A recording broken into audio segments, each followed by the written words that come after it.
Just when I was wondering what was going on, my boss, Alex, came striding over and casually patted my shoulder, saying, "Hard work, Dan, but you are fired today." And just like that, I was abruptly kicked out of the company I had served for 20 years. "Long time no see, Mr. Johnson. Actually, I just got fired."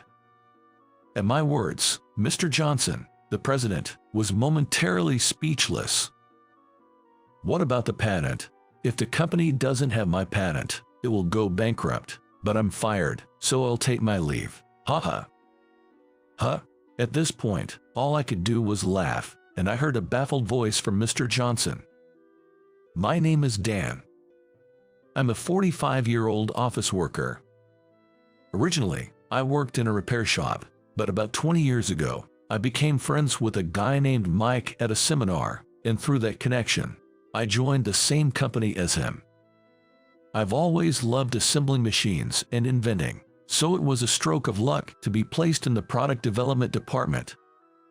Mike seemed to be in a decent position in a major corporation, and it was only because of his referral that I could join a company.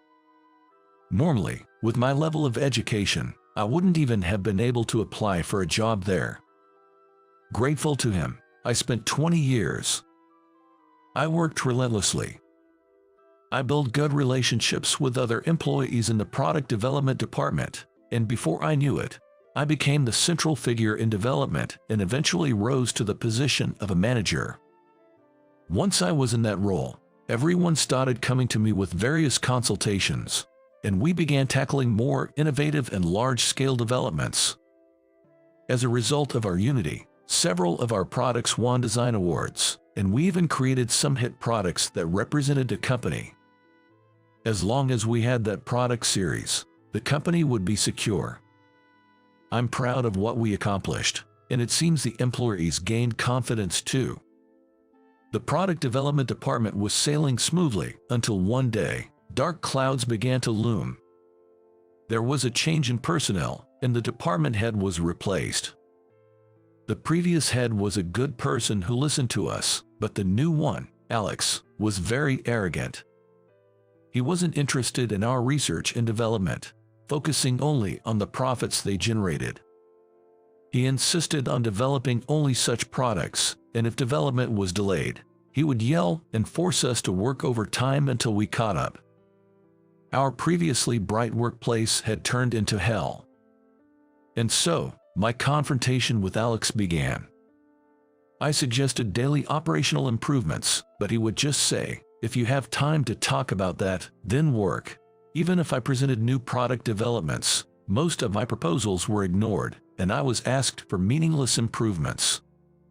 If a proposal was accepted and moved towards productization, I was rushed to complete it, given absurd instructions, and forced to work overtime until it was done. Once we managed to release a product and it passed inspection and was launched, all the credit and achievements were claimed by Alex. Before I knew it, everything from the authorship of the proposals to the details was rewritten by him. As a result, employee motivation plummeted, and some started leaving the company. Currently, only those who cannot resign immediately due to family or financial reasons remain. Knowing we couldn't choose to leave, Alex exploited us even more. Overtime became the norm, and we were forced to handle even his tasks. He would just give orders and leave at the regular time, leaving all the remaining work to be completed by us within the day. As a result, we continued to struggle for days, handling an enormous workload with fewer staff. I approached Alex about increasing staff, but, as expected, he ignored it. Only the weak ones quit. The ones who stayed should cover for them. He himself has absolutely no interest in development work, let alone involvement or assistance. Indeed, the only saving grace was that Alex, who had never been involved in development, didn't interfere. However, we are constantly demanded to produce high-quality products and proposals. No matter how good the products we create, they end up being taken over by him, a fact that is silently driving the staff to despair, feeling exploited and hopeless. Watching my colleagues become increasingly haggard day by day, I wondered what I should do. At this rate, the product development department will fall apart. The skills of those who have worked so hard up to this point are high. Honestly, they could probably make it in another company. But finding a new job takes time, and resigning voluntarily means a reduced severance. Besides, I doubt Alex would let them resign normally. That fear has led many to resign themselves to staying. Sure, we receive a salary, but considering the overtime, it's not worth it. Moreover, despite working beyond regular hours, Alex seems to be covering up that fact. Perhaps the only option is to speak directly to higher-ups, but that's a last resort. I have many grievances against Alex, but I care about this company and don't want to escalate things and tarnish its image. Does he really want to turn his own company into a black company by enforcing such unpaid overtime? His actions could damage the company if rumors spread. It would be more than just a departmental issue. It could severely harm the entire company and lead to many job losses. How did someone like him become a manager? I love this company and my job, but I can't agree with prioritizing seniority over merit. Actually, people unrelated to the work, like him, being in major roles and exploiting employees' achievements is happening. I'm not against the old ways and methods, but there are certainly harmful traditions that still exist. Alex's favorite saying is, "Back in the day, this was all normal." It's standard for junior colleagues to respect their superiors, right? He exudes arrogance that might have been acceptable in the past. I wish he would realize that times have changed. And someone needs to say that. Maybe that someone should be me, the manager. I steeled myself and decided to have a proper conversation with Alex. "So, what do you want?" That day, I called Alex to the conference room. He obviously didn't hide his annoyance, but agreed to talk. "I have a business dinner later. I'm not as free as you guys," Alex said, laughing, "but we're not free either. In fact, we're cutting back on sleep because of him." "Alex, you really need to change your behavior. Do you realize what you're doing could be illegal?" "Huh, what are you talking about? You guys are choosing to work overtime. I never forced or recommended it." I was utterly disgusted by his blatant lies. Doesn't he realize that if someone sues, the company could be in crisis? The staff is at their limit. Please, return the achievements and rights you've taken from them. I pleaded deeply. But all I got in return was his loud, mocking laughter. "What are you talking about? You should be happy to work under me. You like your job. That's why you don't quit, right? That can't be true. Everyone's at their breaking point. Do you intend to ruin this department? If it collapses over this, then so be it." With that, Alex brushed past me and left the room. I never thought communication with him would be this impossible. I let out a heavy sigh. I have to report this to the higher-ups somehow. Reluctantly, I worked overtime with the staff that day before heading home. The next day, as I entered the office, thinking of ways to have a serious talk with the upper management, all eyes of the employees were on me. Just when I was wondering what was going on, Alex walked up to me and casually patted my shoulder, saying, "Hard work, Dan, but you are fired today." And just like that, I was abruptly kicked out of the company I had served for 20 years. Holding my bag, I left the building in shock, and after a while, anger started to bubble up inside me. I took out my cell phone and called a certain number. "It's been a while, Dan. It's rare to get a call from you." The person on the other end was Mike, the one who had invited me to join this company. I should tell him what happened. "Long time no see, Mr. Johnson. Actually, I just got fired." At my words, Mr. Johnson, the president, was momentarily speechless. "What about the patent? If the company doesn't have my patent, it will go bankrupt, but I'm fired, so I'll take my leave." Haha. Huh? All I could do was laugh, and I heard a baffled voice from Mr. Johnson. Then, I had to make a beeline back to the company I had just left. Mr. Johnson had called me into his office. What in the world is going on? Can you explain it to me? Sitting across from him on the sofa, I took a sip of the coffee he offered. Mr. Johnson, what was your intention in appointing Alex as head of product development?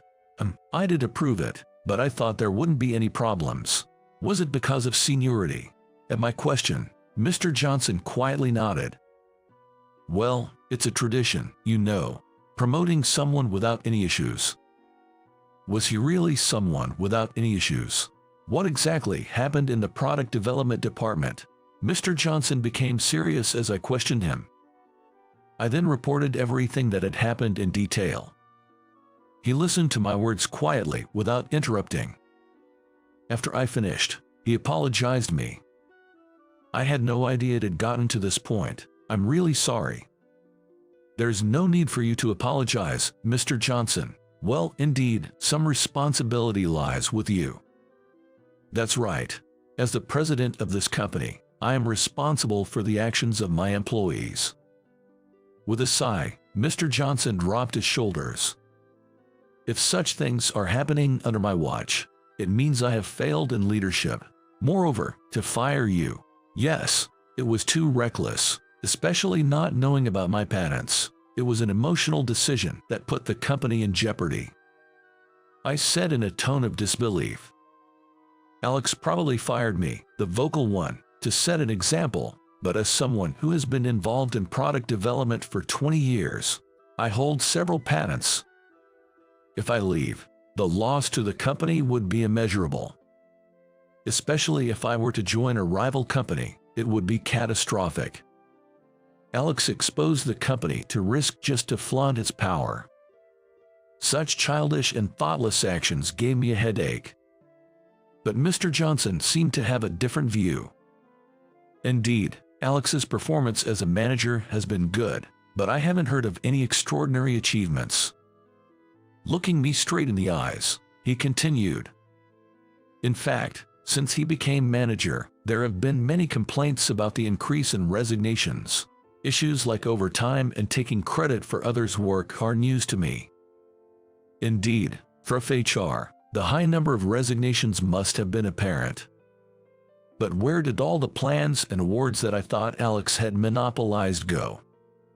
From the company's side, bonuses and awards are supposed to go to the proposers, not Alex, but you guys haven't received them, have you? Mr. Johnson asked me, seeking confirmation, and I shook my head firmly. No, if we had received those, many of the staff who resigned might have stayed. Especially the younger and more capable ones, who couldn't endure the environment and left. It's a significant loss. Factional strife. Why does it always come to this? What do you mean? I asked Mr. Johnson about the true meaning behind his words. It seems there was a factional struggle when Mr. Johnson was appointed to his position against another presidential candidate. The upper management was split in half, creating a tense atmosphere. And Alex belonged to the faction of Mr. Johnson's rival. When Mr. Johnson won the struggle and became the CEO, his opponent left the company. I, having little connection with the upper management, was unaware of such conflicts within the company. Well, I might have heard rumors but never paid much attention to them, nor was I involved. I was just happy that my benefactor had become the CEO. Mr. Johnson, you think the factional struggle is still relevant? Probably. My rival left the company and now works for a competitor. Mr. Johnson's words made me realize something. The employees who resigned, they were probably poached by the rival company. I see. So Alex's tyrannical behavior was for that purpose. So, Alex is connected to the other company. Not just him. There must be several people in significant positions involved, keeping it from reaching my ears. It was odd that such blatant injustice had occurred without any rumors reaching the upper management. Someone was manipulating and hiding the information. They are likely connected with the rival company, trying to bring down ours from the inside. A betrayal of our own company. But why would someone in a managerial position take such actions? Those connected probably have arrangements to be re-employed with good positions at the rival company if ours goes bankrupt.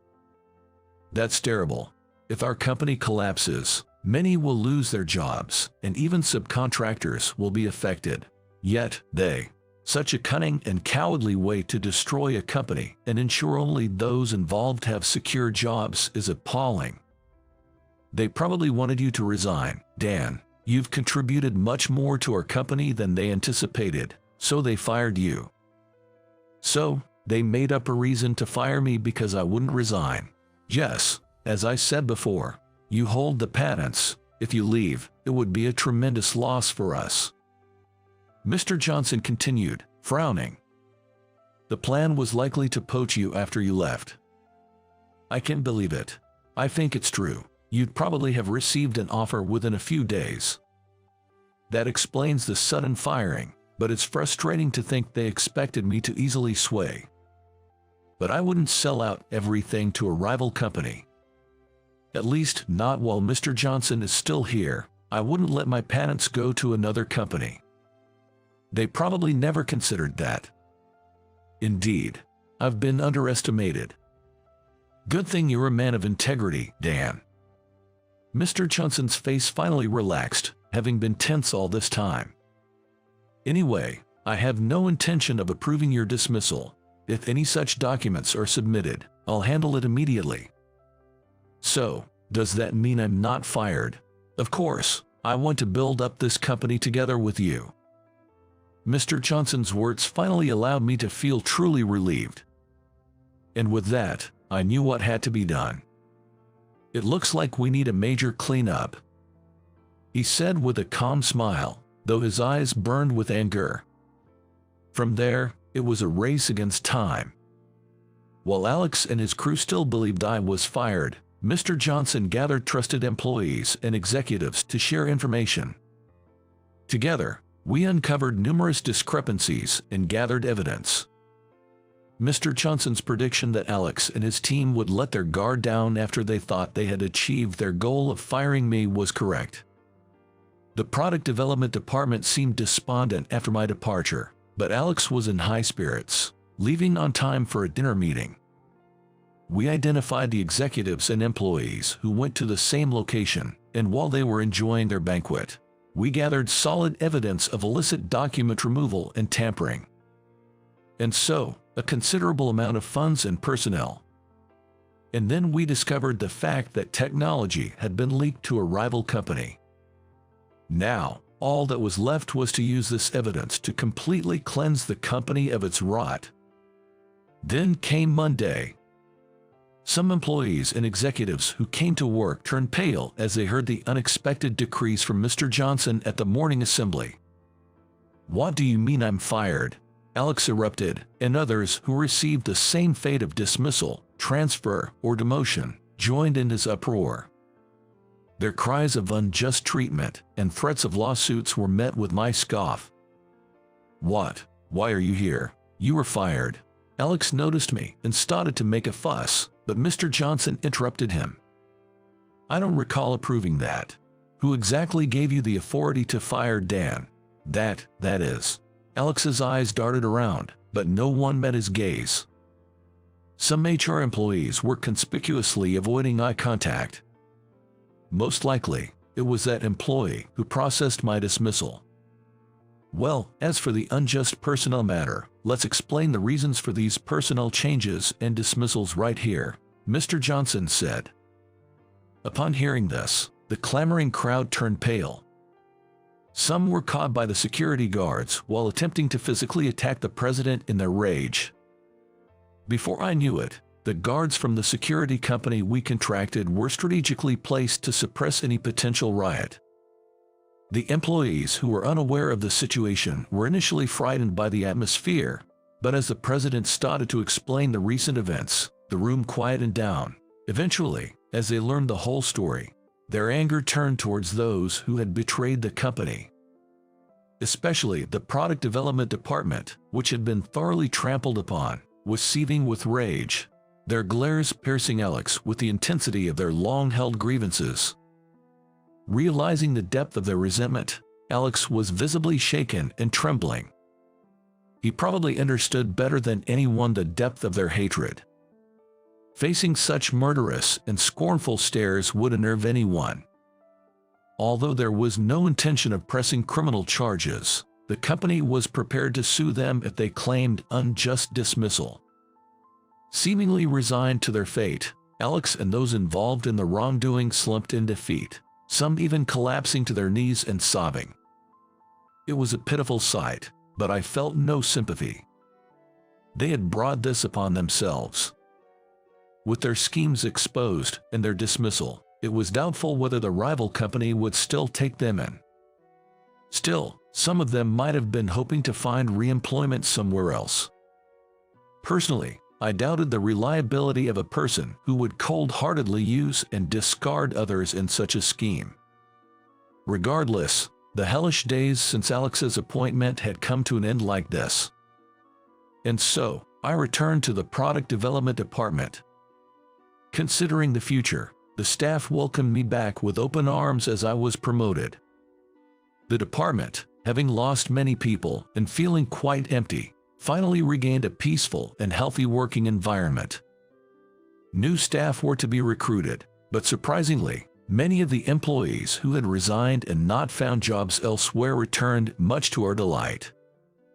Apparently, they had been approached by the rival company but sensed something suspicious about the timing and declined. They were even threatened in some cases and had advised others planning to leave that it was better not to go to such a company. Fewer employees than we expected ended up going to the rival company. Some, including Alex, managed to find new jobs after their dismissal, but were apparently being worked hard as regular employees. In the end, there probably wasn't a high position left for those who had failed in their plan. Still, the fact that many employees who were well acquainted with our internal affairs had gone to the rival company was a significant blow to us. However, considering that we had eradicated the spread of corruption within the company, it was something we had to accept. Being able to continue working at a company I like, doing the job I love. For me, just being able to regain that everyday life is enough.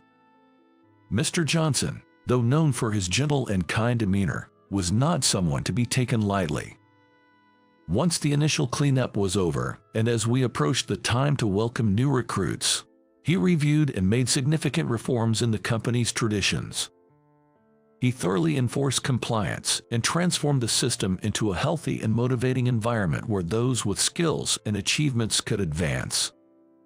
In the process, we reevaluated the direction of our products, rendering the information held by the employees who moved to the rival company almost worthless.